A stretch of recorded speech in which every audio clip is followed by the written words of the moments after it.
Baik, kita mulai semuanya. Selamat siang. Assalamualaikum warahmatullahi wabarakatuh. Siang, Pak. Ya, terima kasih teman-teman sudah hadir ya di pertemuan kita hari ini. Ini sesi yang ke-13 secara jadwal ya. Tapi kita ada dua pertemuan yang tertinggal karena libur hari raya beberapa waktu lalu. Jadi mungkin nanti akan ada kelas pengganti ya. Kita tunggu nanti jadwalnya. Saya akan coba tanya ke akademik terlebih dahulu. Kemudian hari ini kita akan coba lanjutkan materinya, tapi sebelumnya saya sudah buka yang pertama ada tugas. Tugas seperti yang saya sampaikan beberapa waktu lalu setelah UTS ya, bagi yang nilainya mungkin merasa kurang puas, kurang memuaskan nilai UTS-nya, saya sudah buka tugas di Edlink, waktunya 1 pekan, 1 minggu. Soalnya mirip seperti soal pada ujian tengah semester kemarin ya, studi kasus untuk melihat kira-kira kelasnya apa aja, kemudian relasi antar kelasnya gimana, kemudian multiplicity-nya bagaimana, termasuk diagram UML-nya seperti apa. Tapi waktu pengerjaannya cukup lama, 1 pekan. Jadi saya harap sih teman-teman bisa maksimalkan ya untuk memperbaiki nilai UTS teman-teman yang kemarin. Tapi kalau yang sudah merasa bagus, nggak mau ikut juga nggak masalah. Begitu ya teman-teman ya, bisa dicek. Itu yang pertama, jadi tugasnya sudah dibuka di Adlink, nanti pengerjaannya kurang lebih 1 pekan, 1 minggu. Kemudian yang kedua, hari ini nanti saya akan adakan kuis ya tentang clean code. Kuisnya nanti di akhir kelas, 10 menit terakhir, jadi mungkin akan tersedia di Adlink jam berapa? 13.40 ya. 13.40 sampai 13.50, hanya 10 menit itu aja akan dibuka. Jam 13.40 sampai 13.50 ya. 10 menit aja. Pilihan ganda, soalnya tentang clean code, jadi pertemuan sebelum presentasi kemarin ya, basic-basic clean code. Sebenarnya soalnya sangat mudah, by instinct kalau teman-teman ikut kelasnya atau mungkin sudah baca slide-nya, seharusnya sih bisa menjawab dengan simpel ya.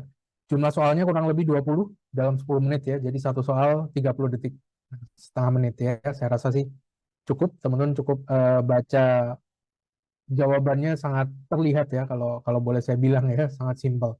Kemudian itu jadi ada tugas dan ada eh, kuis hari ini nanti ya. Kuisnya hanya dibuka 10 menit akhir kelas nanti jam 13.40 sampai 13.50. Begitu ya. Kemudian seperti biasa untuk presensi silahkan di-scan QR code-nya. Jika ada kendala, teman-teman bisa mention di email, bisa juga bagi teman-teman yang izin karena kerjaan atau acara keluarga, termasuk juga karena sakit barangkali ya, harus rehat, teman-teman boleh shout out juga via email ya, sertakan juga bukti izin kerja ataupun bukti surat keterangan dokter jika ada. Begitu barangkali ya. Nah, kita lanjutkan untuk materi hari ini. Setelah kita sebelumnya membahas tentang clean code ya, di mana clean code itu adalah sebuah judul buku dari Uncle Bob, Robert C. Martin ya, di mana di buku tersebut dijelaskan banyak hal panjang lebar dan cukup teknis ya, walaupun dia bilang clean code itu sebenarnya philosophical guide, jadi panduan filosofis saja.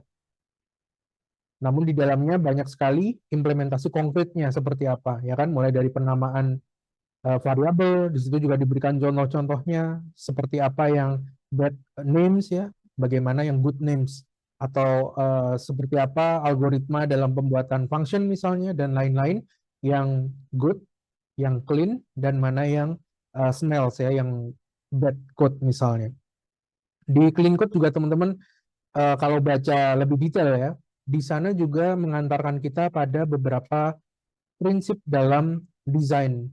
Desain yang dimaksud adalah teman-teman bagaimana membuat struktur code base ataupun struktur repository project IT tentunya yang maintainable, yang rapi, yang mengikuti kaidah clean code juga. Kalau clean code bahasannya adalah hanya satu script file ya. Kebanyakan di situ hanya membahas tentang bagaimana penamaan variabel, bagaimana bikin function itu harus small, kemudian bahkan layouting juga diatur di clean code ya. Berapa karakter horizontal yang terbaik, yang terbaca, yang readable itu berapa horizontalnya, vertikalnya itu berapa baris dalam satu file, termasuk juga di sana bagaimana pembuatan kelas. Kelas juga harus mirip seperti function, harus small, bukan hanya small secara ukuran, tapi juga small secara responsibility. Nah, jadi satu kelas itu kalau bisa satu responsibility. Nah, ini juga teman-teman kalau baca di clean code secara detail, dia menghantarkan ke beberapa desain principle yang bisa diterapkan dalam object oriented programming atau minimal object oriented design. Nah, hari ini kita akan coba pelajari lebih lanjut materi mengenai salah satu desain principle yang populer dan bisa diterapkan juga dalam paradigma pemrograman berbasis objek. Nah, secara umum sih kalau dari dosen koordinator di Cakrawala ya untuk mata kuliah object oriented programming, Pak Edi, setelah UTS ini materi kita tuh cuman ini doang, solid aja. Nah, solid itu apa nanti kita pelajari ya. Solid aja. Nah, kemarin saya sudah tambahkan untuk mengawali solid adalah clean code ya. Saya perkenalkan. Kemudian setelah solid, nanti juga teman-teman akan saya perkenalkan teknis implementasi dari desain prinsipal yang bagus itu apa. Jadi namanya adalah design pattern. Nah, jadi saya rasa lebih lengkap ya daripada teman-teman mempelajari hanya sebatas prinsip solidnya saja, tapi tidak mengenal design pattern ataupun basic dari clean code.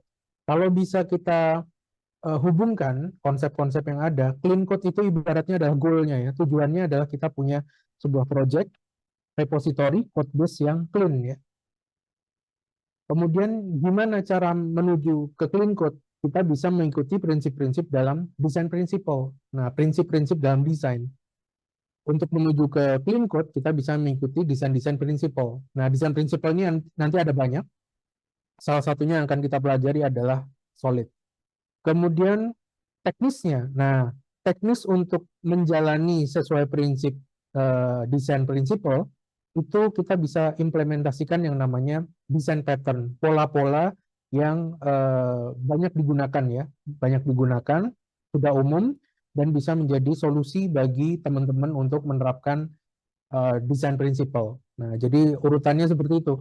Dari clean code goal-nya, untuk menuju goal-nya itu kita bisa mengikuti jalan desain principle, kemudian secara teknis gimana menjalankan atau bagaimana cara berkendara di atas jalan desain principle adalah dengan desain pattern. Nah, jadi nanti rencana saya juga akan sampaikan ke teman-teman, mungkin singkat aja karena pertemuan kita tinggal beberapa lagi ya, beberapa pertemuan lagi tentang desain pattern. Nah, jadi lebih komplit. Nah, untuk solid saya akan bahas di dua pertemuan ini nanti ya, pertemuan hari ini, pertemuan ke-13 dan pertemuan berikutnya. Nah, itu barangkali pengantar untuk materi kita hari ini. Nah, sebenarnya seberapa penting teman-teman mengimplementasikan desain yang bagus ya. Kalau teman-teman sudah paham clean code, selanjutnya adalah gimana menerapkan clean code itu dalam sebuah repository atau code base ya atau source code dari sebuah project IT. Teman-teman bisa mengikuti beberapa desain prinsipal yang ada. Nah, salah satunya yang akan kita bahas adalah ini, solid.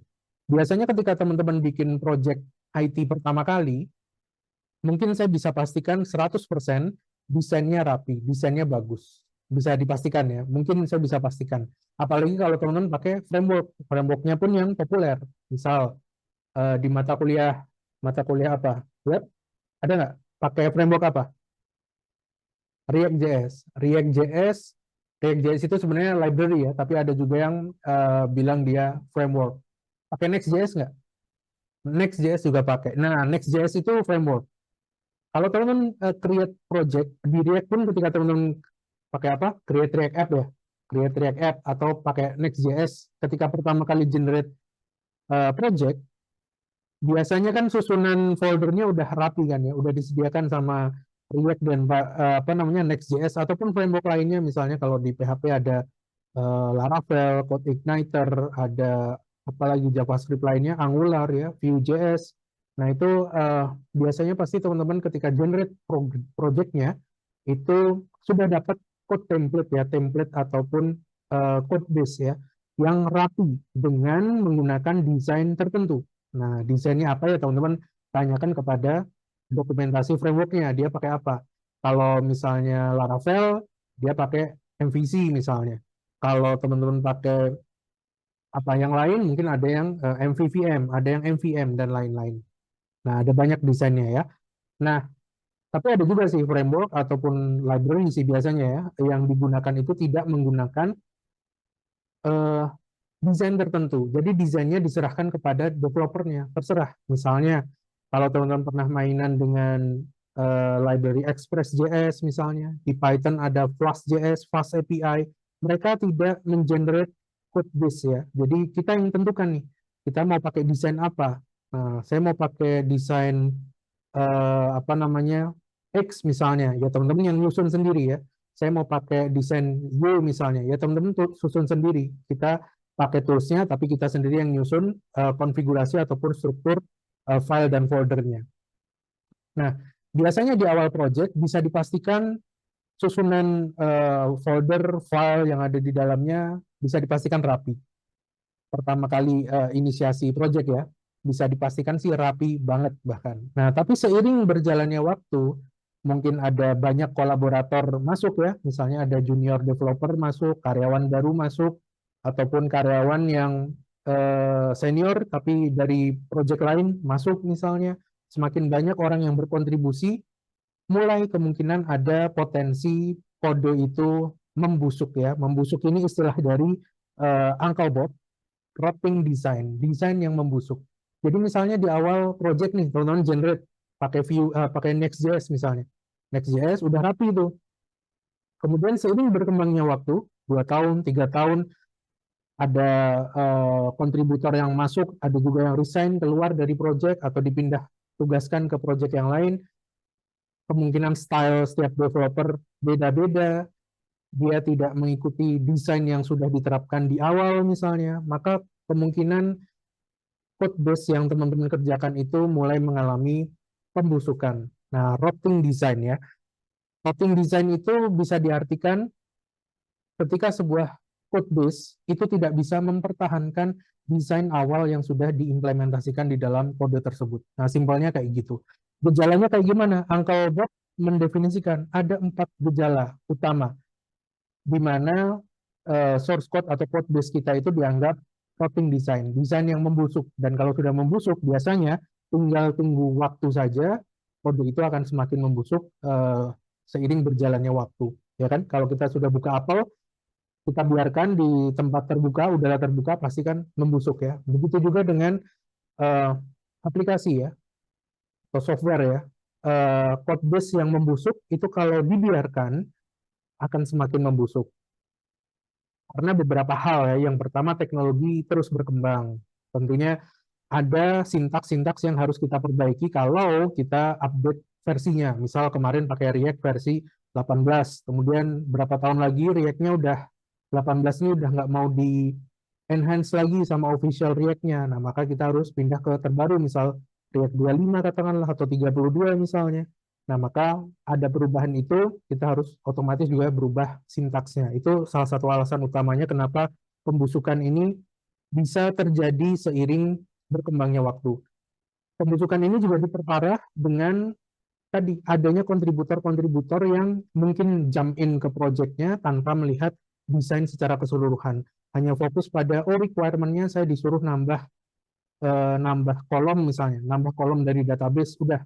Tapi dia tidak mempedulikan desain yang sudah dipakai di project itu selama ini. Nah, itu mungkin banyak dialami ya ketika teman-teman join, fresh graduate, junior, atau siapapun, bahkan yang senior ataupun yang sudah lead sekalipun, ketika join ke project, dari tim bisnisnya nyuruh cepet-cepet dikejar waktu karena mungkin ada potensi keuntungan di sana. Jadi fokusnya adalah delivery-nya cepat tanpa apa namanya mempertahankan secara teknis desain implementasi dari project-nya.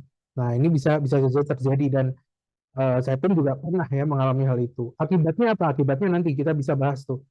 Kode yang membusuk, kalau udah busuk terus-terus bisa jadi kemungkinan bisa jadi ada refaktor ya, apa dari luar itu tetap tapi dari dalamnya kita rombak habis-habisan, atau bahkan revamp. Dari luar berubah, kita juga dari luar yang akses berubah, dari kita sisi dalamnya juga berubah, dan ini tentu ada biayanya ya kan, ada cost-nya semuanya, tenaga biaya waktu terutama kalau terjadi pembusukan desain. Nah, 4 gejala yang disampaikan oleh Uncle Bob itu yang pertama adalah ciri-cirinya kekakuan ya, kaku, rigidity. Ketika softwarenya itu susah untuk dirubah. Dirubah di sini artinya adalah ketika misalnya ada requirement baru, ada mau bikin fitur baru nih, tolong masukin ke project A, ke source code X misalnya. Untuk menambahkan simple fitur saja itu kesulitan karena mungkin perubahannya memang simpel, tapi ternyata secara teknis perubahannya itu harus dilakukan di banyak tempat. Misal, contoh yang paling sederhana adalah ketika kita punya sebuah function, functionnya ada 2 parameter, kemudian karena ada fitur baru butuh 3 parameter misalnya. Untuk merubah sebuah function yang tadinya 2 parameter jadi 3 parameter mungkin terlihat simpel ya, tapi akan bermasalah ketika function itu dipanggil di banyak tempat. Yang berbahaya lagi kalau function itu bukan hanya di banyak tempat dalam satu aplikasi, tapi banyak tempat di aplikasi-aplikasi yang berbeda. Nah, bisa kebayangkan ya, kelihatannya mungkin cuma simpel nambah parameter. Nah, kalau desainnya jelek, ini bisa terjadi. Nah, nanti kita bahas seperti apa prinsip solid ini bisa mengatasi hal-hal semacam itu. Kemudian yang kedua adalah fragile atau rawan ya, ringkih. Artinya adalah ketika software itu kita berikan fitur baru, ada requirement baru, kita diminta menambahkan fitur ataupun tracing bug atau yang lain ya. Bisa juga hanya update ya, update version. Ketika kita lakukan penambahan fitur baru itu terjadi error atau bug di berbagai tempat yang tidak ada kaitannya dengan fitur yang kita develop. Nah, itu yang disebut sebagai ringkih. Jadi ketika kita rubah dikit aja, yang lain banyak yang kesenggol. Dan ini juga merupakan ciri bahwa desainnya membusuk ya, desainnya membusuk. Selain itu juga immobility, artinya adalah bagian dari software itu tidak bisa dipergunakan kembali, baik itu di dalam software itu sendiri ataupun dipergunakan di luar project itu. Nah, jadi konsep dry-nya tidak terpenuhi ya, don't repeat yourself itu tidak terpenuhi. Ketika kita buat sebuah komponen, maka ada baiknya komponen ini yang diartikan komponen ini bisa entitas ya secara umum atau unit. Kalau kita bahas di clean code kemarin, itu seharusnya dia bisa dipergunakan berulang-ulang kali ya. Seharusnya bisa dipergunakan berulang-ulang kali, baik itu di dalam source code yang sama, code base yang sama, ataupun kalau diimport oleh project yang lain. Nah, seharusnya mobility-nya tinggi. Namun jika teman-teman menghadapi gejala ini, jadi komponen itu nggak bisa diimport ke sesama project ataupun di project lain, setiap kali kita mau pakai algoritma yang sama, kita harus menulis ulang. Nah, artinya ada gejala. Kemungkinan desainnya membusuk ya, kemungkinan desainnya membusuk. Selain itu adalah masalah viskositas. Viskositas itu adalah ketika teman-teman sebagai developer ya mengalami kendala ketika melakukan perubahan. Jadi misalnya teman-teman melakukan perubahan, nambahin fitur misalnya. Ketika teman-teman nambahin fitur, kemudian ada efek sampingnya yang di luar teknis code-nya, yaitu misalnya ketika teman-teman tambahin fitur, eh, proses compile-nya jadi lama. Kemudian proses build-nya misalnya jadi lambat misalnya. Nah, efek-efek samping seperti ini yang tidak terkait teknis kode itu membuat teman-teman melakukan modifikasi tambahan. Nah, jadi yang tadinya nambahin fitur, kemudian setelah fitur ditambahin, kenapa jadi lambat, performanya misalnya jelek, compile-nya lama, running-nya juga lama, nge-build-nya misalnya kalau dia harus di-build ya, build-nya juga kenapa makan waktu. Nah, terus teman-teman ngide ya, melakukan perubahan dengan mungkin tanya Gemini, ChatGPT atau Forum ya, teman-teman nemu hack-nya. Nah, ketika teman-teman melakukan hack itu tanpa memperdulikan desain yang sudah diimplementasikan, itulah yang disebut sebagai viskositas yang tinggi ya, high viscosity. High viscosity ini artinya teman-teman tidak mempedulikan desain yang sudah diterapkan di awal, tapi yang penting build-nya cepat, compile-nya cepat, running-nya juga efisien. Nah, itu yang disebut sebagai viskositas desain. Selain viskositas dari segi desain, routing design ini juga ditandai dengan viskositas environment. Viskositas environment itu mirip ya, misalnya teman-teman mengalami performa yang rendah, kemudian teman-teman melakukan hack ya. melakukan hack, di mana hacknya itu eh, tidak menjaga desain yang sudah diimplementasikan sejak awal project. Nah, ini adalah 4 gejala dari desain yang membusuk. Desain sebuah aplikasi, software, code base-nya mulai membusuk. Dan hati-hati ketika sudah menemui gejala-gejala ini, teman-teman harus persiapkan ya. Persiapkan banyak hal. Misalnya, dari segi organisasi harus menyiapkan resource lebih misalnya kalau ingin melakukan revamp atau refactor lah setidaknya ya. Kemudian dari segi developer juga mungkin harus mempersiapkan tuh bagian mana yang kira-kira masih bisa diselamatkan, tidak ikut membusuk. Ibarat apel, mungkin yang membusuk kalau kita belah apel yang warnanya kehitaman mungkin hanya yang terpapar udara aja. Tapi yang nggak terpapar udara masih bisa kita makan misalnya ya. Itu masih bisa diselamatkan. Nah, banyak hal. Nah, that's why kenapa desain yang bagus itu eh, mesti dijaga dan mesti diterapkan sejak awal pembentukan project. Karena dengan desain yang bagus ada banyak manfaatnya. Tidak jauh beda lah dengan clean code yang sudah kita bahas beberapa waktu lalu. Dengan desain yang bagus, ada banyak manfaat, diantaranya meningkatkan maintainability. Tentu ya, dengan kode yang clean, struktur yang jelas, ya, file dan foldernya tertata rapi, mungkin sesuai fungsinya atau sesuai kapan dia dipanggil atau sesuai komponen apa yang memanggil dia, maka kodenya lebih mudah untuk dibaca, mudah dipahami, dimodif untuk menambah fitur juga gampang. Jika ada kesalahan, tracing bug-nya juga lebih mudah. Selain itu juga meningkatkan flexibility dan extensibility, artinya penambahan fiturnya itu gampang. Selain itu juga meningkatkan reusability, komponen-komponen yang sudah teman-teman buat itu nanti bisa dimanfaatkan kembali baik di dalam project ataupun di project lainnya ya. Jadi dia bisa import dari project lain. Di samping itu juga proses testingnya akan lebih mudah dan lebih bagus karena semuanya terdokumentasi dengan rapi ya. Test case yang nanti mungkin dikerjakan oleh teman-teman QA atau tester itu juga lebih tertata ya. Lebih tertata karena setiap file, setiap folder strukturnya jelas, responsibility dari semua entitas yang ada di project juga clear semuanya. Dengan kode yang desainnya bagus, project yang desainnya bagus, ini juga meningkatkan kolaborasi developer atau kolaborasi member dalam sebuah tim. Karena tim akan paham ya kira-kira desain apa yang diterapkan dalam project ini. Sehingga dia bisa mengikuti alurnya ya. Dia bisa mengikuti alurnya kalau desainnya memang sudah bagus. Tapi kalau desainnya berantakan, ketika nanti ada developer baru, dia bingung. Ini desainnya pakai apa? Kenapa berantakan seperti ini? Bisa jadi kontribusi yang dia lakukan malah memperparah carut-marut desain yang ada dalam project tersebut. Begitu nanti ada developer baru join lagi akan semakin tambah semrawut istilahnya ya. Nah, sehingga dengan good design kita bisa mengurangi technical debt di kemudian hari. Kodenya tidak menjadi rotting design dan bertahan mungkin dalam waktu yang lama, mungkin bisa belasan tahun barangkali ya. Dan perubahannya pun hanya perubahan versi dari teknologi yang dipakai.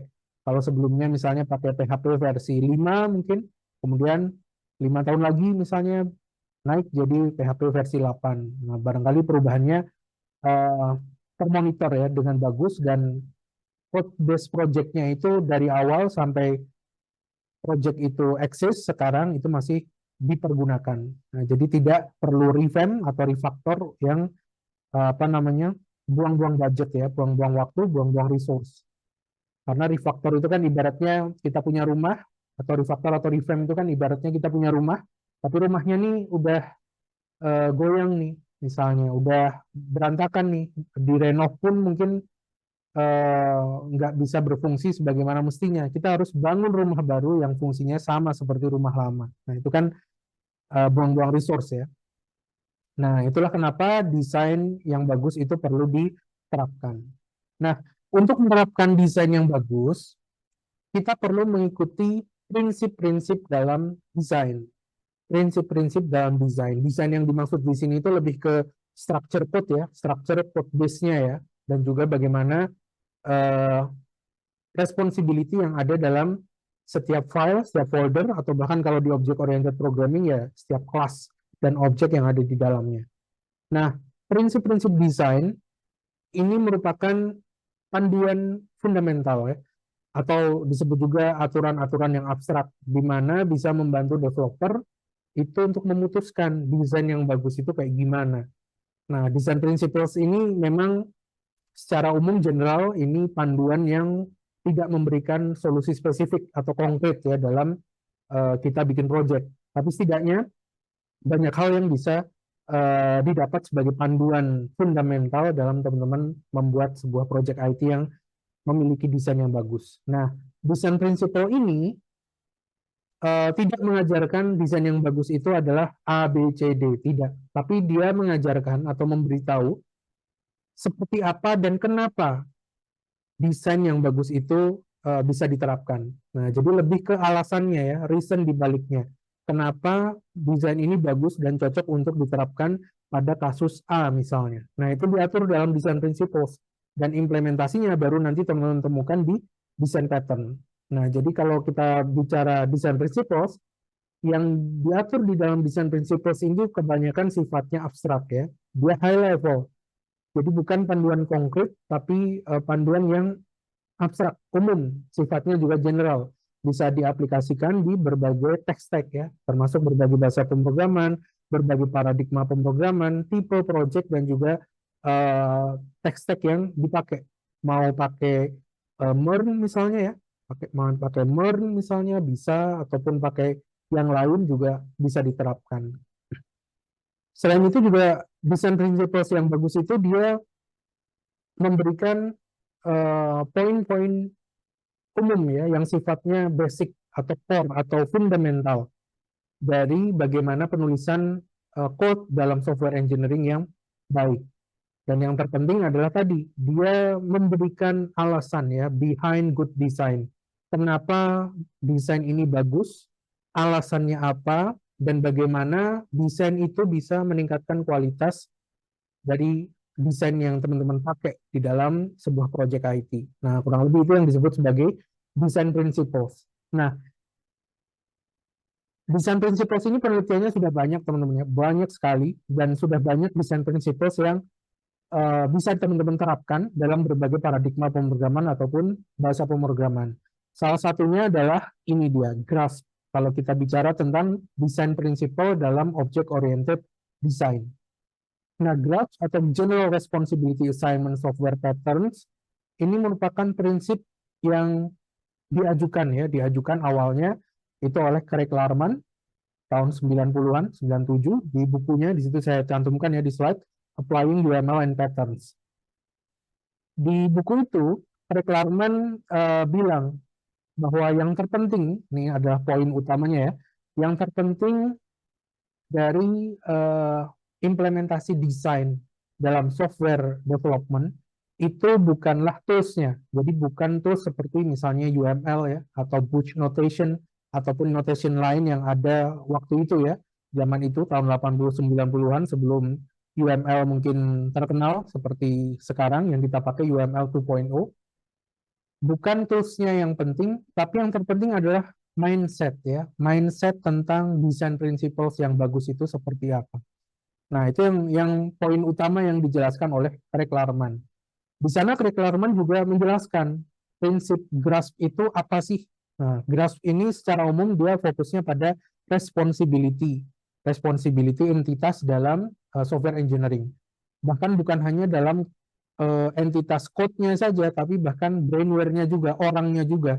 That's why kalau teman-teman baca bukunya, di Larman ini dia menjelaskan GRASP itu ada 9 poin utama yang menyangkut tentang bagaimana responsibility entitas software dalam object oriented design ya, object oriented analysis and design OOAD.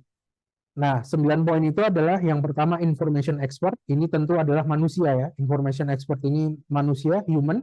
Creator ini juga developer kalau sekarang kita lihat ya. Kemudian yang ketiga controller. Controller ini adalah istilah controller yang sama dengan yang teman-teman temui dalam arsitektur eh, model view controller ya, MVC. Itu istilah yang sama. Artinya controller itu adalah penghubung ya, penghubung antara model dan view. Kemudian yang keempat, low coupling. Yang kelima, high cohesion. Ini teknis ya. High cohesion itu mirip seperti single responsibility principle dalam Solid. Nah, nanti kita bahas. Yang selanjutnya ada polymorphism. Ini salah satu pilar object oriented programming. Pure fabrication. Nah, ini adalah salah satu pattern ya yang teman-teman bisa gunakan. Nanti di pattern itu ada namanya factory method ataupun abstract factory. Nah, itu mirip seperti fabrication-nya Rick Lattman. Kemudian indirection dan protected variation. Selengkapnya teman bisa baca ya 9 poin ini apa aja. Saya pun tidak begitu detail ngerti tentang grasp dan belum pernah juga terlibat dalam project dengan menggunakan pendekatan prinsip-prinsip dari grasp. Karena memang sepertinya sih kurang populer ya jika kita bandingkan dengan pendekatan solid di object oriented programming. Nah, dari 9 poin yang dinyatakan oleh Larman ini, sifatnya itu lebih mengatur responsibility dari brainware ataupun software. Bagaimana tanggung jawab dari kelas X misalnya, bagaimana tanggung jawab dari objek Y misalnya. Siapa yang bertanggung jawab untuk achieve target Y misalnya. Nah, itu semuanya dijelaskan di sini gimana cara assessment-nya juga ada di GRASP. Nah, selain GRASP, yang akan kita bahas di semester kali ini adalah solid principle. Nah, jadi selain GRASP, di Object Oriented Analysis and Design itu yang populer, bahkan sampai sekarang juga masih banyak yang membahas ya tentang solid, banyak sekali karena ini muncul tahun 2000-an ya. Tahun 2000-an dan linear, kebetulan linear dengan clean code ya yang sudah kita bahas sebelumnya. Lagi-lagi konsep solid ini awalnya itu terilhami dari catatan atau paper ya, atau mungkin lebih tepatnya blog sih. Blognya Robert C. Martin atau Uncle Bob, judulnya Design Principles and Design Patterns. Blognya ini Design Principles and Design Patterns itu kumpulan, kalau teman-teman udah baca ya, itu cuma kumpulan prinsip-prinsip tentang desain ya. Kumpulan desain principles yang ada waktu itu. Jadi sebelum tahun 2000-an dikumpulkan tuh, ada yang dari tahun 70, ada yang tahun 80, 90-an dikumpulkan jadi satu dan dibahas dan diberikan contohnya dalam Java dan ditulis juga dalam blognya atau jurnalnya C++ kalau tidak salah ya, oleh Uncle Bob. Nah, Solid itu hanya mengambil 4 ya, hanya mengambil 4 dari catatannya Robert Martin. Jadi ibarat teman-teman tuh punya ngerjain tugas kuliah, bikin artikel misalnya di Medium, kemudian artikelnya rame, terus ada yang nyomot tuh, ada yang nyomot beberapa prinsip yang teman-teman mention di tugasnya itu dicomot, dijadikan singkatan ya, jadikan singkatan seperti ini. Nah, yang memberi singkatan ini Solid itu adalah Michael Weathers di tahun 2004.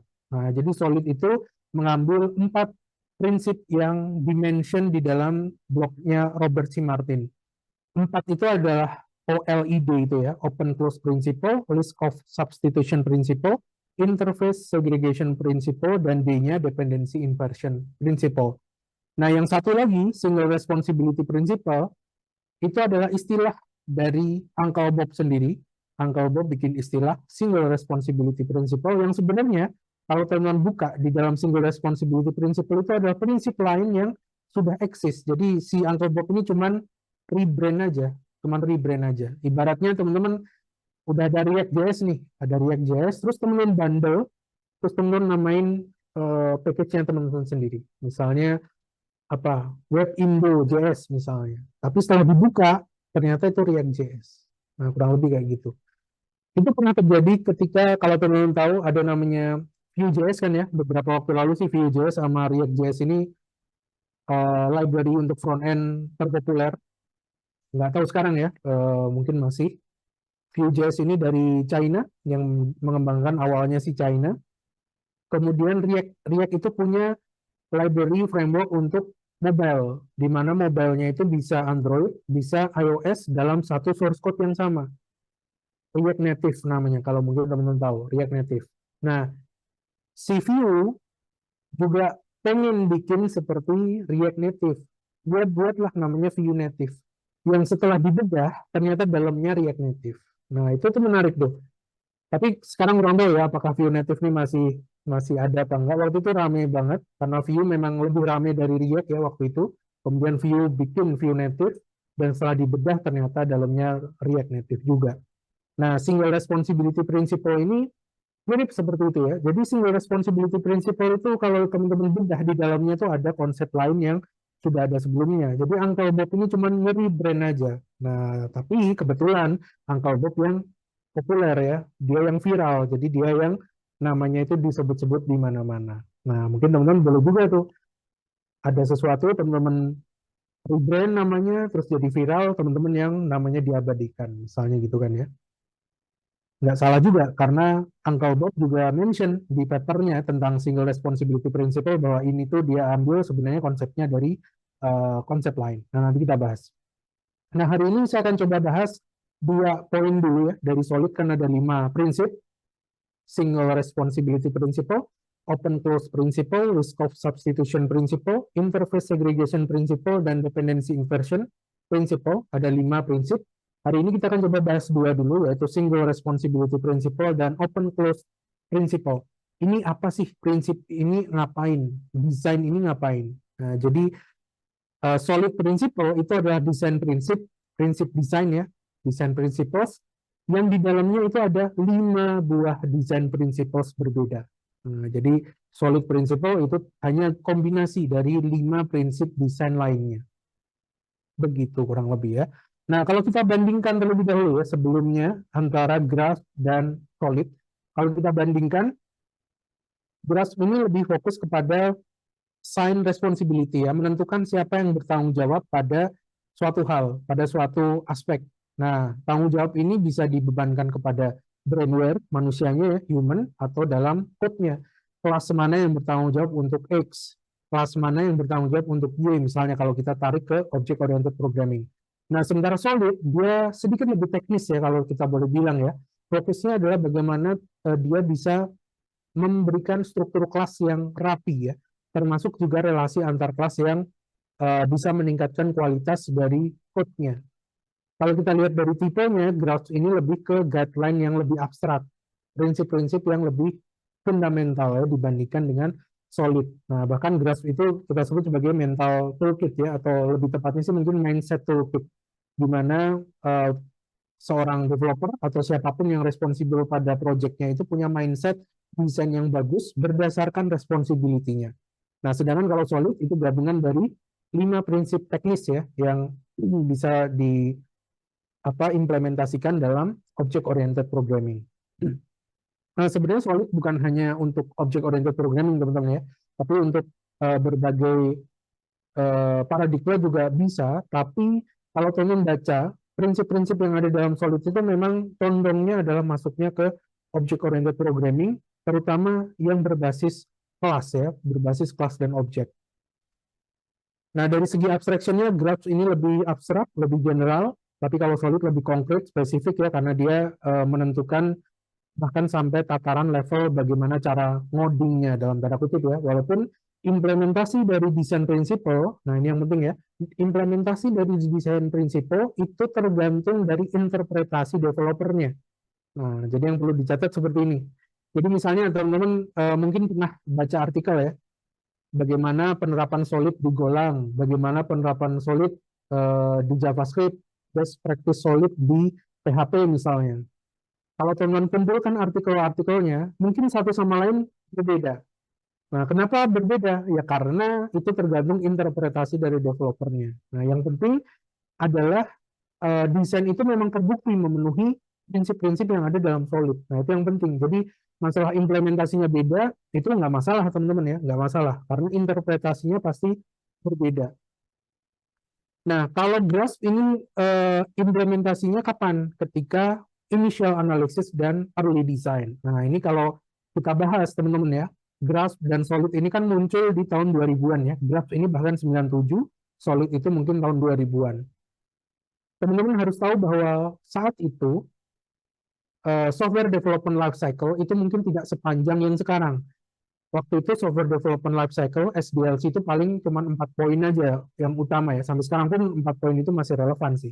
Tapi sekarang kan udah ditambahin ada monitoring, ada apalagi deployment ya kan. Apalagi kalau teman-teman bahas pakai proses flow-nya DevOps. Nah, itu lebih panjang lah SDLC-nya.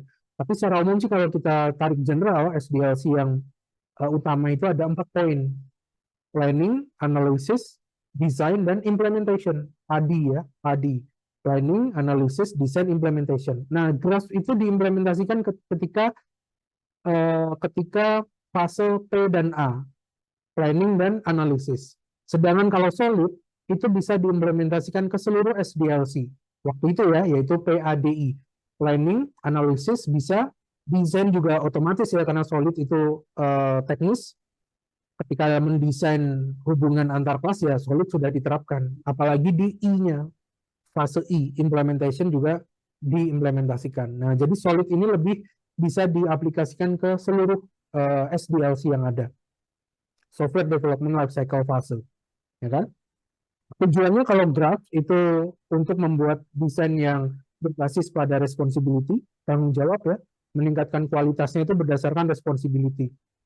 Sedangkan kalau solid itu dia lebih membuat sistem object oriented yang fleksibel, maintain-nya mudah, penambahan fiturnya juga gampang ya, extensible, nambahin fitur juga mudah. Outputnya kalau graph itu hanya assignment ya, responsibility X itu untuk si A misalnya, responsibility Y itu untuk si B dan seterusnya.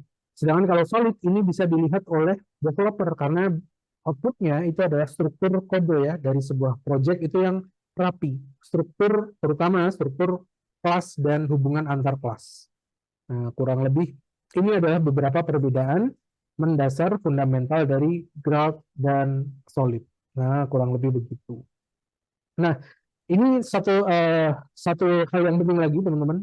Graph dan solid ini hanya 2 dari banyak desain prinsipal yang ada ya teman-teman ya. Jadi jangan hanya mention graph dan solid saja, ada banyak lagi desain-desain prinsipal yang juga menarik untuk dibahas sebenarnya. Tapi yang menurut saya cocok untuk dibahas untuk object oriented programming ya 2 ini, graph dan solid. Teman-teman bisa cari online aja ya, bisa cari di artikel-artikel, bahkan mungkin ada desain prinsipal yang sepi ya, tidak sudah dirumuskan tapi nggak ada yang pakai. Bisa jadi ya, karena mungkin tatarannya masih research atau sekedar publikasi di paper saja, tapi tidak diserap ke industri, bisa jadi. Nah, sedangkan kalau graph dan solid ini rame di object oriented programming karena dia bukan hanya di tataran paper saja, bukan hanya publikasi ilmiah saja, bukan hanya buku saja, tapi memang diserap di best practice industri, terutama yang memiliki project IT.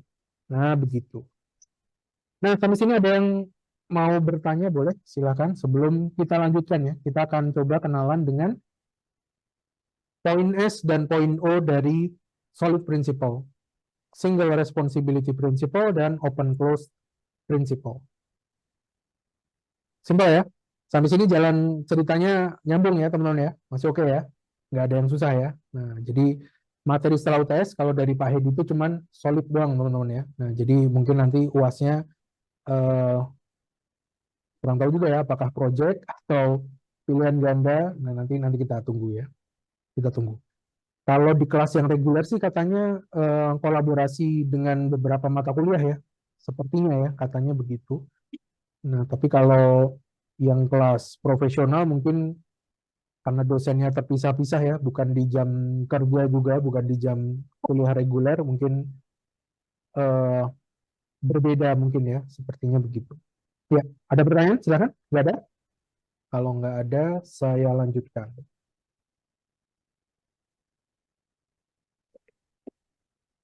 Ya, kita masuk ke solid principle yang pertama, yaitu single responsibility principle. Nah, ini adalah fotonya Uncle Bob, Robert Martin ya, teman-teman ya. Masih hidup orangnya, masih hidup. Dan masih aktif juga sepertinya. Kalau teman-teman follow dia ya, ikut di sosial medianya dia atau tulisan-tulisannya beliau masih aktif. Sepertinya ya, tapi kurang tahu. Coba teman-teman cek ya. Harusnya sih masih aktif.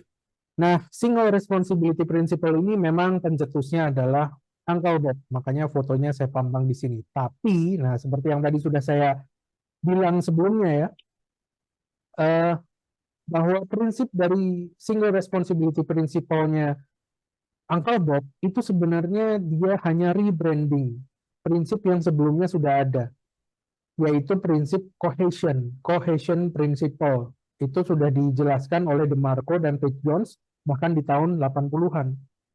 Tom DeMarco di tahun 79 di bukunya Structured Analysis and System Specification, dan Page Jones di bukunya tahun 88 ya, Practical Guide to Structured System Design.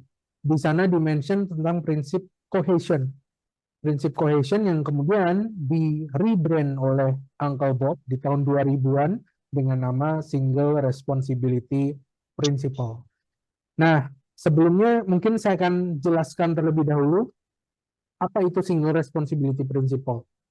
Single Responsibility Principle dari Uncle Bob itu mention bahwa sebuah kelas, nah itu yang saya bold ya teman-teman ya, a class should have only one reason to change. Sebuah kelas itu seharusnya memiliki hanya satu alasan untuk berubah. Reason to change-nya ini tanda kutip ya. Nah, reason to change ini waktu muncul pertama kali, kalau saya baca-baca di blog ya, itu bikin bingung maksudnya apa nih reason to change. Nah, di blog lainnya, Uncle Bob ini menjelaskan bahwa reason to change yang dimaksud itu adalah responsibility atau tanggung jawab atau peran ya, tujuan, visi dan misi dari sebuah kelas. Artinya kalau kita sederhanakan single responsibility principle itu artinya adalah sebuah kelas itu harusnya punya satu responsibility, punya satu visi misi atau dia melakukan satu hal saja secara spesifik tanpa melakukan hal lain yang tidak ada kaitannya. Nah, kurang lebih seperti itu yang dimention oleh Uncle Bob. Walaupun sekali lagi prinsip single responsibility ini dia datang dari prinsip yang ada sebelumnya yaitu namanya cohesion. Nah, cohesion itu apa? Cohesion itu adalah yang mengukur dalam sebuah entitas software ya, dalam satu modul ya, kalau di prinsip apa namanya prinsip cohesion itu dia mentionnya adalah dalam satu modul. Dalam satu modul itu di dalamnya ada banyak elemen. Nah, seberapa kemelekatan atau keterikatan atau hubungannya antar elemen dalam sebuah modul. Nah, itu yang disebut sebagai cohesion. Kohesi lah kalau bahasa Indonesia ya. Yang mungkin teman-teman pelajari waktu SMP, SMA di fisika ya. Nah, kohesi itu seberapa keterikatannya, kemelekatan dari elemen-elemen dalam sebuah modul. Nah, kalau kita tarik ke object-oriented programming, artinya adalah seberapa tinggi ya, seberapa baik, seberapa kuat hubungan antar elemen-elemen dalam kelas. Elemen dalam kelas itu apa ya? Kalau nggak atribut berupa data, member data ya, bisa juga member method atau member function ya. Nah, jadi seberapa kuat hubungan antar atribut-atribut yang ada di dalam kelas atau method atau bisa juga data, seberapa kuat hubungannya dalam membentuk satu tujuan yang sama atau responsibility yang sama. Nah, kurang lebih itu adalah prinsip basic dari cohesion, dari kohesi. Nah, Uncle Bob juga bilang ya bahwa di apa namanya di artikelnya Design Patterns and Principles, Design Principles and Design Patterns, dia juga menyebutkan bahwa single responsibility principle itu sebenarnya hanya restatement ya, hanya apa namanya rebranding atau nama lain dari high cohesion. High cohesion itu berarti ya kohesinya kuat ya, hubungan antar kelas, baik hubungan antar atribut, data, dan metode yang ada dalam kelas itu kuat hubungannya, dan dia mendefinisikan satu tugas yang spesifik, satu tujuan yang spesifik. Nah, kurang lebih begitu. Nah, single responsibility principle itu juga selain mengadopsi high cohesion, juga mengadopsi functional cohesion. Jadi secara umum, single responsibility principle itu mengadopsi functional high cohesion. Apa itu functional cohesion? Functional cohesion itu di mana setiap elemen yang menyusun modulnya atau menyusun kelas itu punya function khusus, punya misi khusus yang terdefinisi dengan baik. Nah, jadi kurang lebih ikatan antara atributnya kuat sehingga disebut high cohesion, dan atribut-atribut yang ada dalam kelas itu punya visi misi yang jelas, hanya satu responsibility, dan didefinisikan dengan jelas tujuannya apa. Nah, itulah functional cohesion. Sehingga single responsibility principle itu sebenarnya adalah terjemahan lain dari functional high cohesion. Nah, kurang lebih begitu. Ibaratnya kalau di situ saya cantumkan di bagian bawah ya, analoginya tentang kohesi dan single responsibility principle itu, kalau sebuah kelas itu kita analogikan sebagai sebuah toolkit misalnya untuk bengkel otomotif misalnya. Maka di dalam toolkit otomotif tersebut harusnya ada alat-alat yang berhubungan dengan bengkel otomotif, ya kan? Ada tang misalnya, ada apalagi ada tang, ada kunci misalnya ya, kunci Inggris misalnya, you name it ya, ada banyak alat-alat di sana, gunting misalnya. Nah, terus kalau alat-alat yang ada di dalam toolkit itu memang punya tujuan yang sama untuk keperluan bengkel otomotif, maka artinya toolkit kita, kelas yang kita buat itu punya kohesi yang tinggi, high cohesion. Tapi akan aneh ketika teman punya toolkit apa namanya untuk otomotif ya, bengkel otomotif, tapi di dalamnya selain ada alat-alat bengkel otomotif tadi, tang, obeng, ataupun yang lain, tiba-tiba ada apa namanya mixer misalnya, mixer buat makanan atau blender buat makanan, kan aneh ya. Nah, itu yang disebut sebagai low cohesion. Jadi hubungan antara elemen yang ada di dalam toolkit itu tidak tinggi. Nah, karena ada beberapa elemen yang semestinya tidak ada dalam toolkit itu. Nah, blender tidak perlu ada di sana. Kemudian mixer misalnya juga nggak perlu, karena buat apa mixer dan blender untuk keperluan bengkel otomotif, ya kan? Nah, kurang lebih itu adalah tujuan dari single responsibility principle. Pastikan ketika teman-teman punya toolkit untuk bengkel otomotif, isi toolbox-nya itu adalah toolkit untuk keperluan bengkel, bukan yang lain. Nah, jadi ketika teman-teman bikin kelas, pastikan elemen-elemen yang ada di dalam sebuah kelas itu punya tujuan visi misi yang sama. Nah, kurang lebih begitu ya. Nah, contohnya Uncle Bob memberikan contoh dalam blognya ya, Design Principles and Design Pattern seperti ini. Teman-teman bisa lihat gambar yang atas. Nah, di gambar yang atas itu ada dua aplikasi, sebelah kanan dan kiri ya. Computational Geometry Application dan Graphical Application. Di mana Computational Geometry Application dan Graphical Application itu menggunakan satu kelas yang sama. Dia pakai satu kelas yang sama untuk fungsi tertentu. Kelasnya adalah rectangle namanya. Nah, kelas rectangle ini dia punya elemen berupa method, kalau kita lihat di situ ya, function. Yang satu untuk menggambar rectangle, draw. Yang satu function area, untuk menghitung luas area dari rectangle.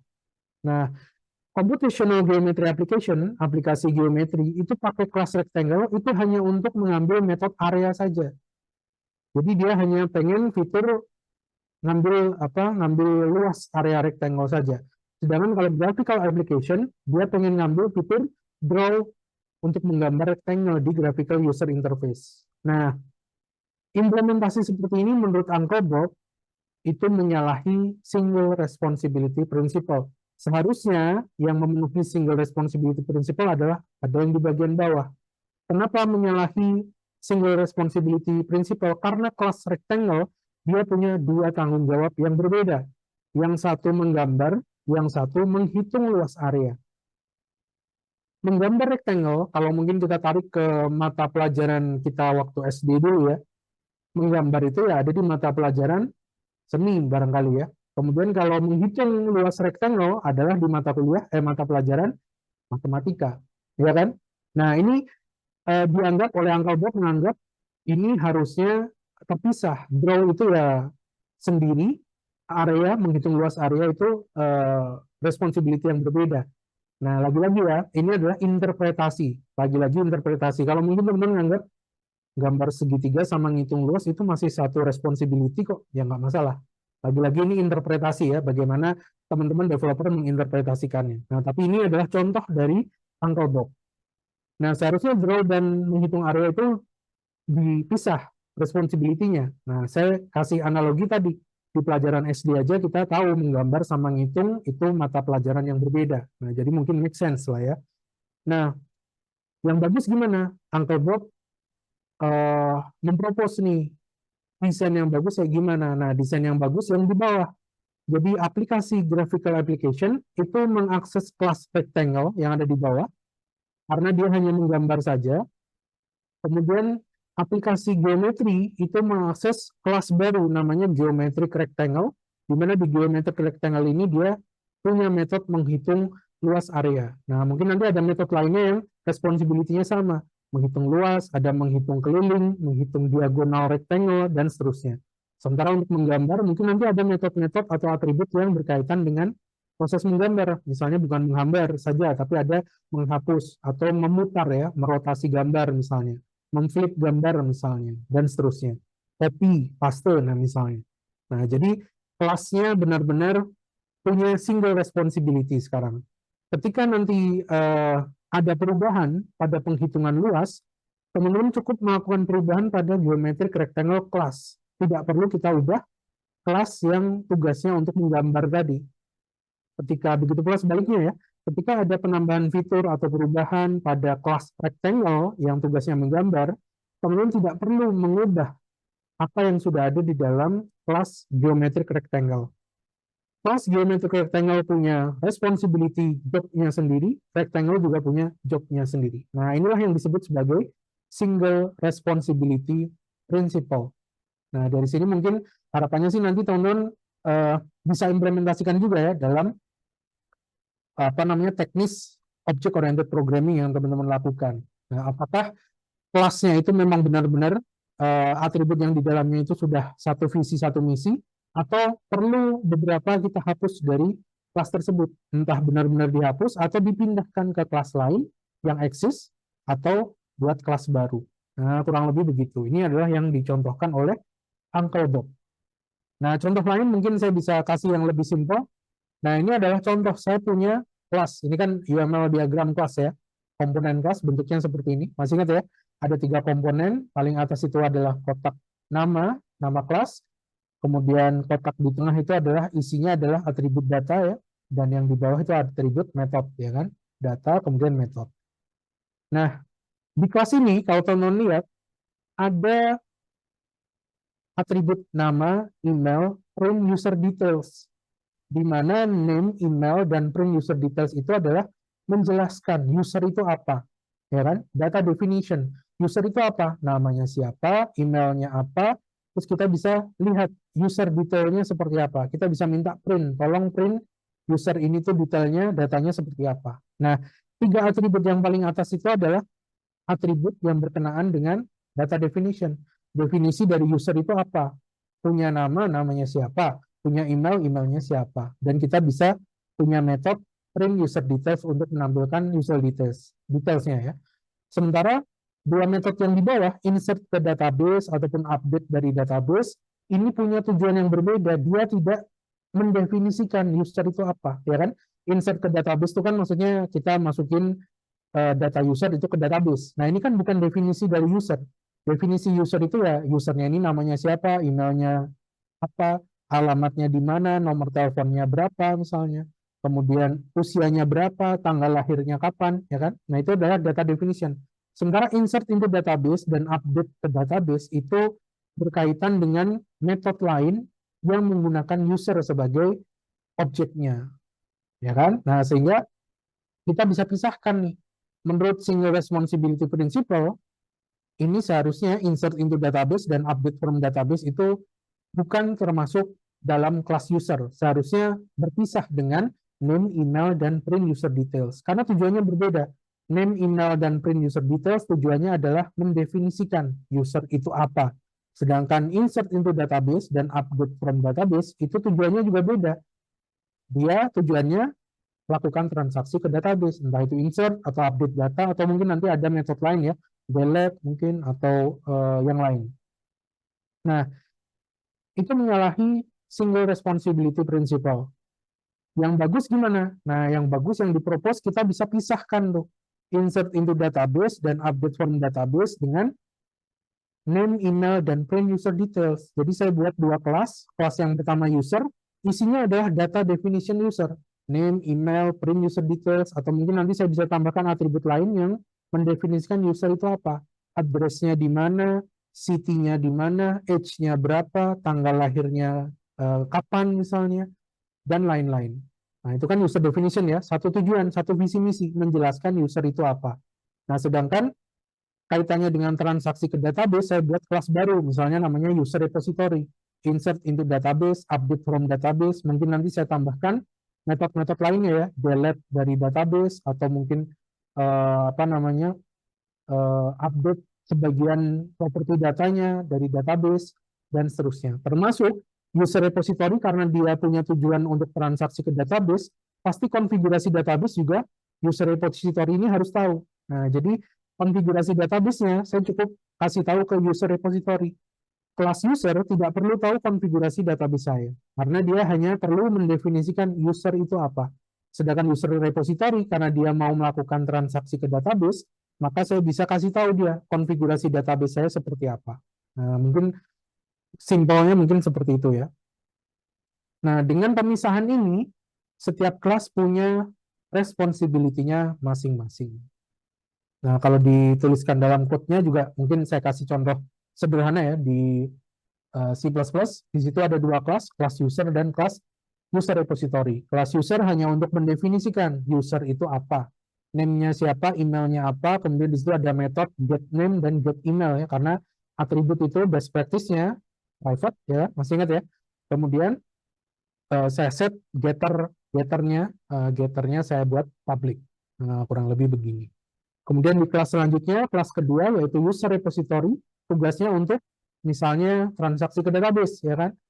Dia mau save misalnya, tapi di situ saya cuma ngeprint doang ya teman-teman ya, cuma ngeprint doang. Harusnya sih konfigurasi database-nya juga ditulis kalau misalnya ada koneksi ke database atau koneksi ke database di kelas yang berbeda. Nah, nanti saling koneksi ya antar kelas. Nah, sehingga kalau saya mau buat kelas user, teman-teman bisa lihat di main function-nya ya. Saya buat user, new user, kemudian masukin tuh namanya siapa, emailnya apa, sesuai dengan konstruktor yang sudah saya deklarasikan di kelas user. Kemudian kalau kita mau save objeknya itu ke database, maka saya buat objek dari user repository, saya buat objek, repo misalnya. Dari repo saya bisa ambil metode save yang fungsinya misalnya untuk simpan data ke database. Nah, sebagai argumennya saya masukkan value objeknya ke dalam method save. Nah, kurang lebih begini. Nah, ini adalah simple contoh single responsibility principle ya. Jadi satu kelas, intinya adalah satu kelas itu punya satu responsibility. Satu kelas itu punya satu visi misinya sendiri, tujuannya sendiri, dan deklarasinya jelas. Nah, kurang lebih begitu. Ada pertanyaan barangkali? Bisa dipahami teman-teman ya? Simpel ya? Nah, jadi intinya ketika teman-teman bikin kelas, pastikan atribut-atribut yang di dalamnya itu punya visi misi yang sama, senada, setara. Dan terkait dengan kelas yang dibuat tentunya ya. Nah, kurang lebih begitu. Kalau selama ini kita belajar kan, kita bikin kelas ya udah bikin aja kelas, terus isinya macam-macam. Kita tidak mempertimbangkan desainnya ya kan, karena baru mengenal basic object oriented programming seperti apa sih, nah gitu kan ya. Nah, sekarang setelah mengenal satu prinsip dari Solid, teman-teman mulai pikirkan ketika mau bikin kelas, pastikan atribut-atribut yang di dalamnya, baik itu data ataupun metode, itu punya visi misi yang sama. Contohnya di sini user, dia punya atribut-atribut yang tugasnya mendefinisikan user itu apa, atribut apa yang dimiliki oleh user. Nah, sementara user repository tujuannya transaksi data user ke database, misalnya. Nah, kurang lebih begitu. Aman ya? Nah, udah simpelnya sih seperti ini. Nah, saya lanjutkan ya. Itu prinsip yang pertama, single responsibility principle.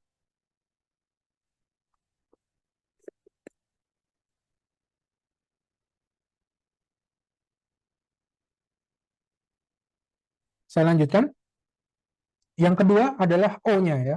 Setelah S, single responsibility principle, prinsip kedua dalam Solid adalah O, open closed principle. Nah, menurut saya ini yang sederhana, menarik ya, dan logik ya, walaupun mungkin kontradiktif kalau nanti teman-teman pelajari lebih lanjut. Dari judulnya aja kita udah tahu kemungkinan ini akan kontradiktif ya, open closed. buka tutup. Nah, apa tuh artinya buka tutup? Apakah seperti jalan ketika hari raya, ketika mudik misalnya ada buka tutup metode? Tentu ini berbeda ya, berbeda. Open close di sini adalah dua statement yang dijadikan satu, kemudian disingkat menjadi open close principle. Pertama kali dimention atau diperkenalkan oleh Bertrand Meyer di tahun 88 di bukunya Object Oriented Software Construction. Nah, di situ Bertrand Meyer itu menjelaskan bahwa software entities, entitas software, nah entitas ini mirip seperti unit yang ada di clean code. Nah, teman-teman perlu tahu waktunya juga ya, timeline-nya juga ya. Bukunya Bertrand Meyer ini ada di tahun 88. Istilahnya adalah entitas. Sementara di clean code tahun 2000-an istilahnya adalah unit. Nah, masih ingat nggak? Kan ada unit test ya. Unit test yang dibahas di clean code. Unit di clean code itu mirip dengan entitas yang dimention oleh Bertrand Meyer di tahun 88. Apa itu entitas? Entitas dan unit itu mirip ya, artinya satuan struktural fungsional terkecil dalam sebuah aplikasi atau software. Kalau dalam object oriented programming ya kita bisa bilang entitas atau unit itu adalah kelas misalnya, ya kan? Ada kelas, ada misalnya bisa juga function ya, module, package dan lain-lain whatever lah. Tapi dalam object oriented programming, entitas atau unit itu kita bisa anggap sebagai salah satu contohnya adalah kelas. Nah, entitas dalam kelas menurut Bertrand Meyer itu seharusnya ini yang menarik, open for extension but closed for modification. Open for extension, closed for modification. Apa itu open for extension? Open for extension itu artinya entitas software itu terbuka untuk perubahan, menerima perubahan. Jadi penambahan fitur itu seharusnya bisa dilakukan. Artinya kalau teman-teman mau bikin kelas, pastikan kelasnya itu selalu terbuka untuk adanya extension, penambahan ya. Entah itu tambah fitur, entah itu tambah yang lainnya ya, tambah atribut atau yang lain. Nah, jadi kelas itu seharusnya terbuka untuk extension, terbuka untuk penambahan. Tapi closed for modification. Tapi sebuah kelas itu harus tertutup pada modifikasi. Gimana tuh artinya? Closed for modification itu artinya ya ketika teman-teman sudah mendeklarasikan entitas sebuah kelas misalnya kalau dalam OOP ya sudah naik ke production dan running well, sudah jalan dengan baik, tidak ada masalah, logik yang ada di dalamnya juga oke, maka jangan lakukan modifikasi pada kelas tersebut. Nah, ini menarik. Tadi di awal Anda bilang kelas harus open for extension, harus terbuka terhadap penambahan fitur, perubahan, dan lain-lain. Tapi di satu sisi, Anda bilang, kalau dia sudah running, jangan diotak-atik, jangan dimodifikasi. Logiknya di mana? Bagaimana bisa sebuah kelas itu open for extension, bisa ditambahkan fitur, tapi close for modification, nggak boleh diotak-atik. Kalau kita mau menambahkan fitur, ya otomatis kita akan melakukan modifikasi. Ya kan? Kita akan otak-atik kelasnya itu.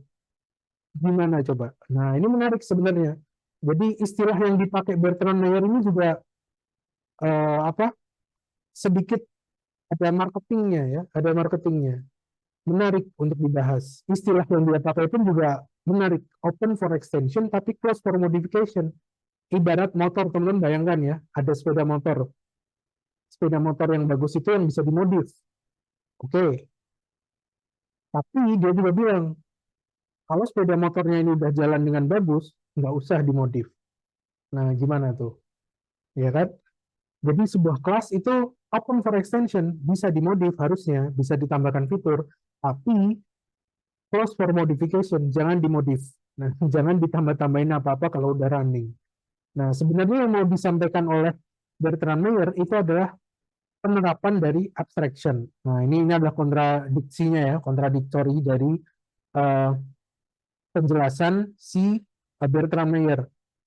Gimana nih open for extension, tapi kok close for modification? Bukankah ini kontradiktif? Sebenarnya tidak ya, kalau kita lihat nanti teknis implementasinya seperti apa.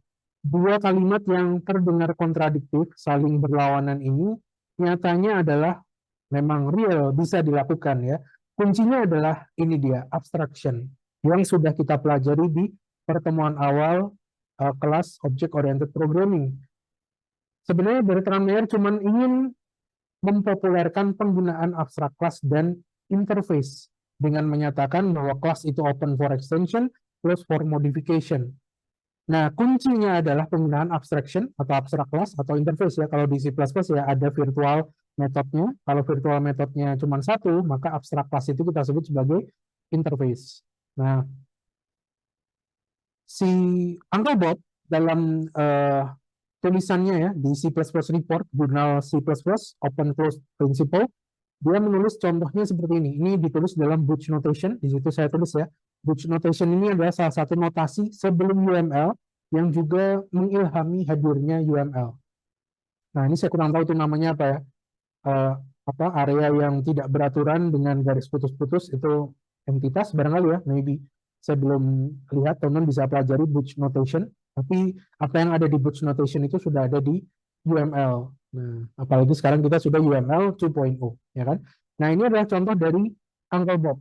Dan contohnya make sense juga ya. Misal ada klien, kita anggap itu kelas ya. Kita anggap itu kelas lah.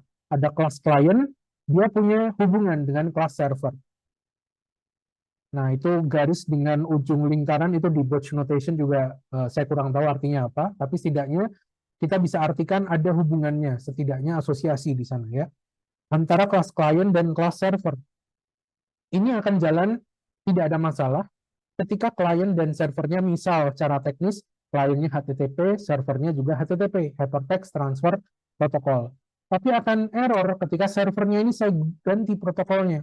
Misalnya servernya itu bukan HTTP tapi HTTPS, sekedar secure saja, nambahin S-nya aja, itu mungkin sudah nggak running, nggak jalan, nggak connect antara klien dengan server. Lebih-lebih lagi nanti kalau kita ganti ke protokol yang benar-benar berbeda, misalnya dari HTTP kliennya, tapi servernya MQTT misalnya, message queuing ya, transfer protokol. Itu untuk biasanya dipakai untuk apa namanya semacam teknologi messaging kayak Kafka atau terutama untuk IoT ya, Internet of Things pakai MQTT. Apalagi kalau servernya saya ubah untuk file transfer protokol FTP untuk upload dan download kliennya misalnya HTTP. Nah, ini tentu mungkin bisa jadi nggak connect juga.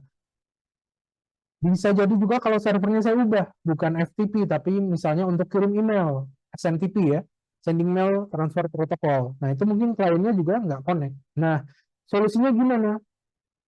Bertrand Meyer mempopulerkan penggunaan abstract class dan interface. Nah, alih-alih klien itu connect langsung ke server, ada baiknya klien itu connect ke abstract server. Di mana abstract server itu ya dia mendeskripsikan atribut-atribut dalam server, tapi secara abstrak, tidak konkret implementasinya. Abstrak class lah, abstrak class. Kalau di C++ pakai virtual method misalnya ya. Nah, dari abstrak class ini saya bisa punya subclass yang mendeskripsikan secara detail konkret implementasinya apa dari abstrak server itu.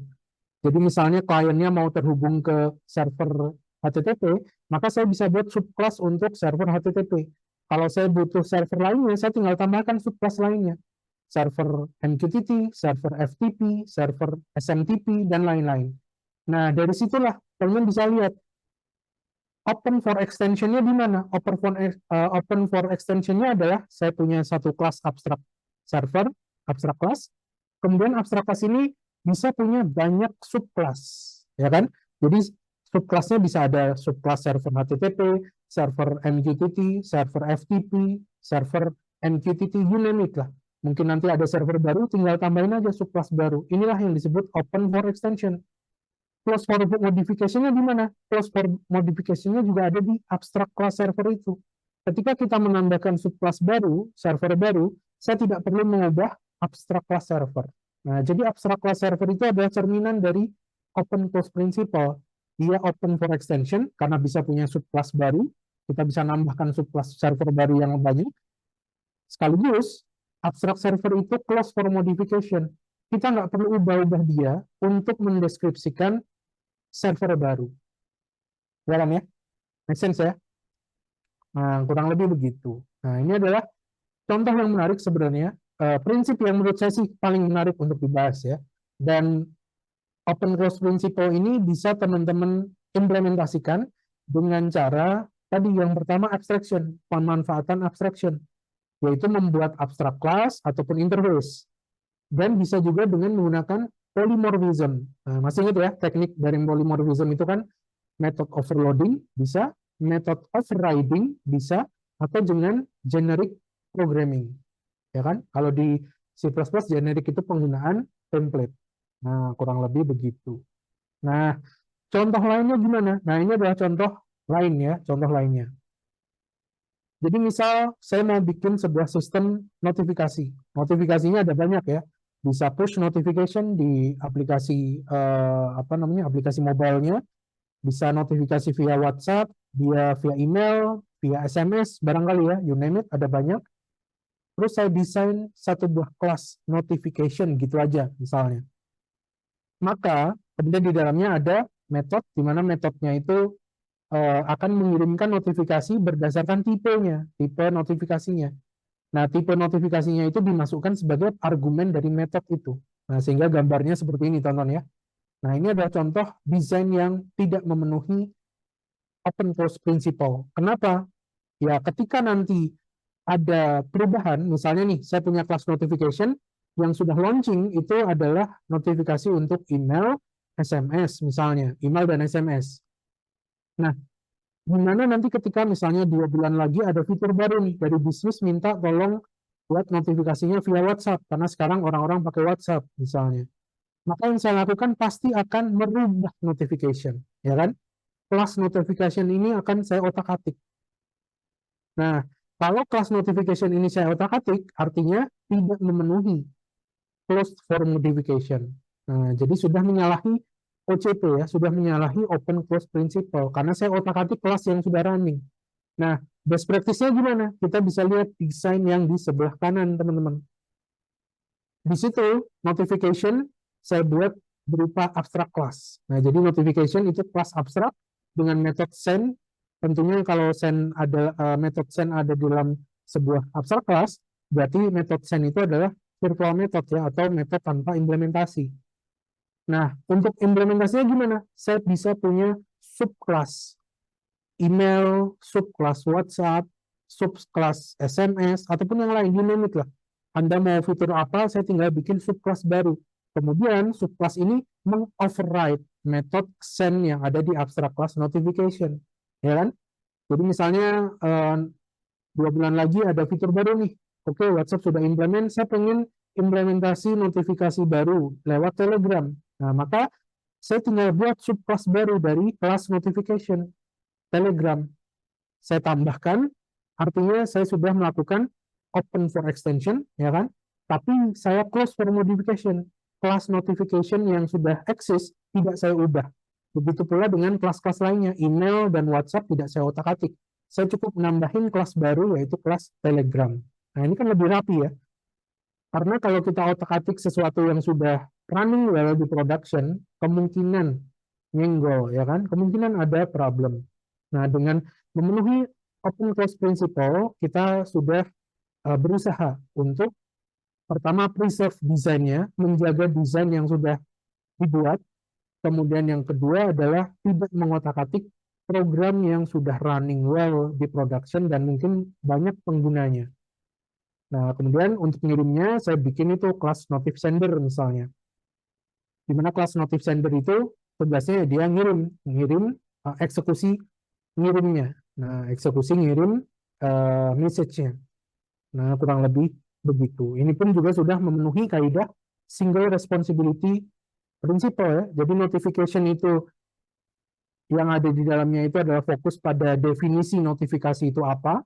Kemudian di notif sender itu tugasnya ngirimnya. Nah, yang ngirim adalah kelas yang berbeda. Nah, ini kan memenuhi single responsibility principle.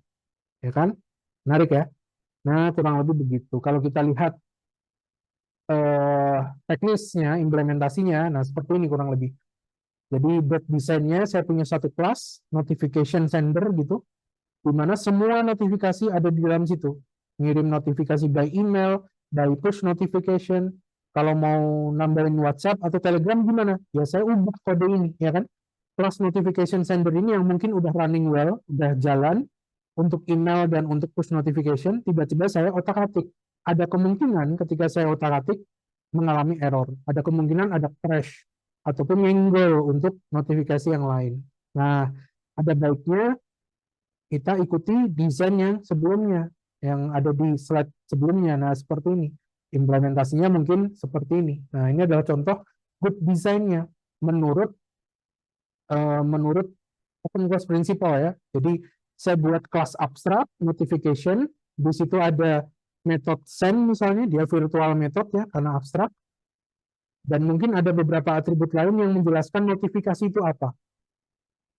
Nah, jadi fokusnya pada definisi notifikasi itu apa.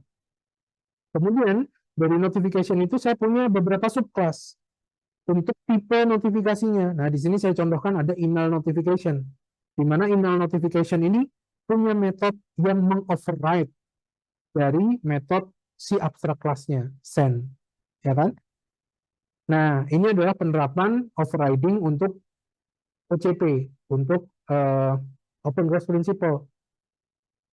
Method overriding, polymorphism, dan kita juga menggunakan abstract class notification sebagai implementasi dari abstraction. Ya kan?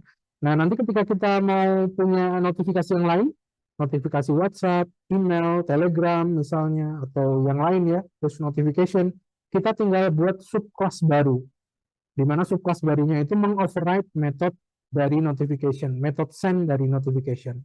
Sehingga kita nggak perlu otak-atik kelas-kelas yang sudah ada, tanpa perlu memodifikasi kelas yang sudah ada, ya kan? Close for modification.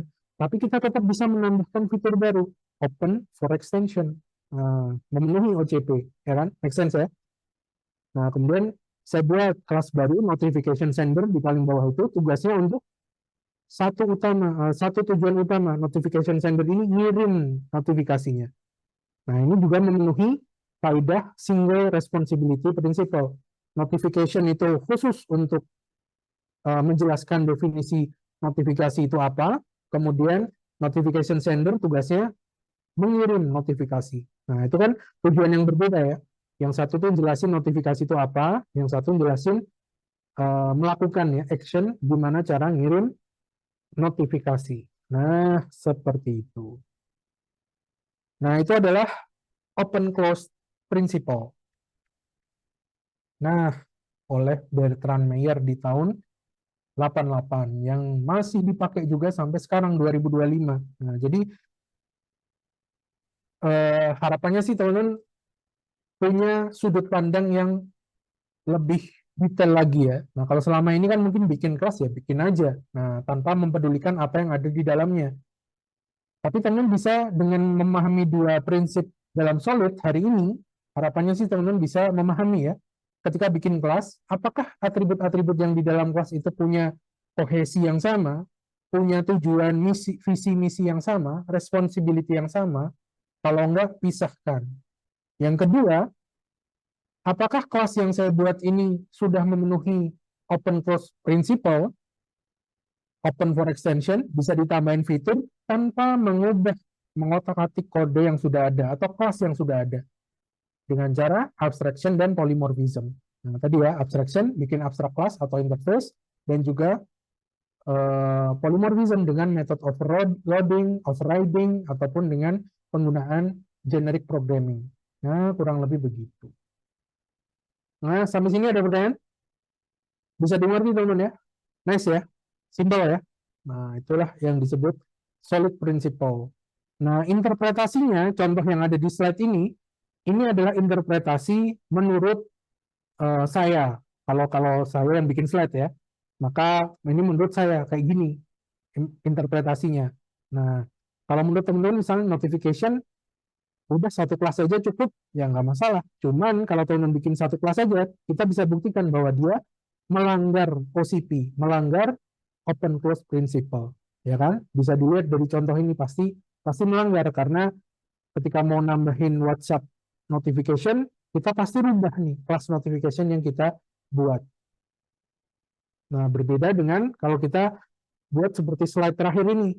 Class notification itu berupa abstraction, kemudian dia punya subclass untuk mengimplementasikan konkret implementasinya seperti apa. Kita bisa nambahin nanti subclass yang lain kalau ada notifikasi lain yang mau ditambahkan ke dalam fitur. Plus juga memenuhi single responsibility principle. Ketika mau ngirim notifikasinya, kita pakai kelas lain, yaitu notification sender. Nah, kurang lebih begitu. Ada pertanyaan sampai sini? Silakan. Kuisnya nanti akan terbuka jam 13.40 ya, 13.40. Jadi nanti kuisnya akan dibuka teman-teman jam 13.40 sampai 13.50 ya, hanya 10 menit aja. 13.40 sampai 13.50, cuman pilihan ganda aja, 20 soal aja. Satu soal 30 detik. Cukup lah ya. Boleh buka buku, boleh open slide, boleh tanya ChatGPT, Gemini juga boleh. Bisa di copy paste nggak sih? Bisa ya? Kalau disiarat nggak bisa? Nggak bisa.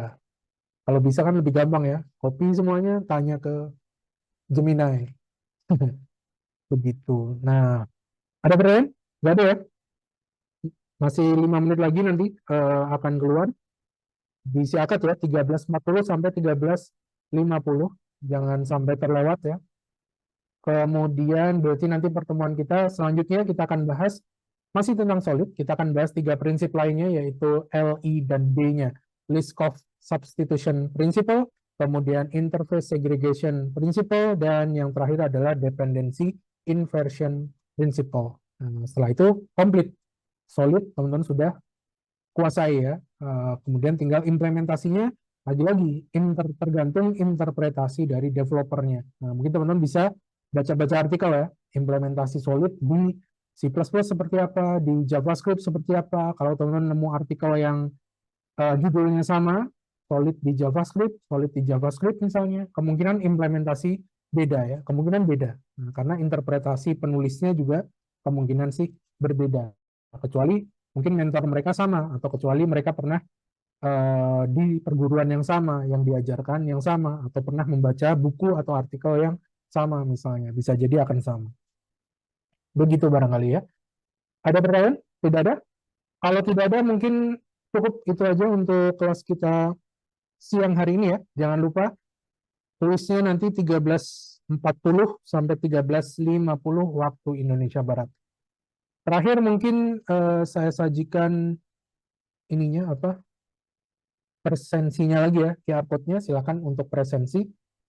Kalau ada problem dengan presensi seperti biasa, shout out via email ya, via email, baik itu izin, sakit, atau mungkin manual presensi bisa saya eksekusi nantinya. Terakhir jangan lupa untuk feedback dari fasilitator kelas pagi hari ini, siang hari ini ada Mas Rehan, boleh diisi teman-teman feedbacknya. Kemudian tugasnya jangan lupa ya, tugas sudah terbuka mulai hari ini sampai 1 minggu ke depan. Soalnya sudah ada di sana.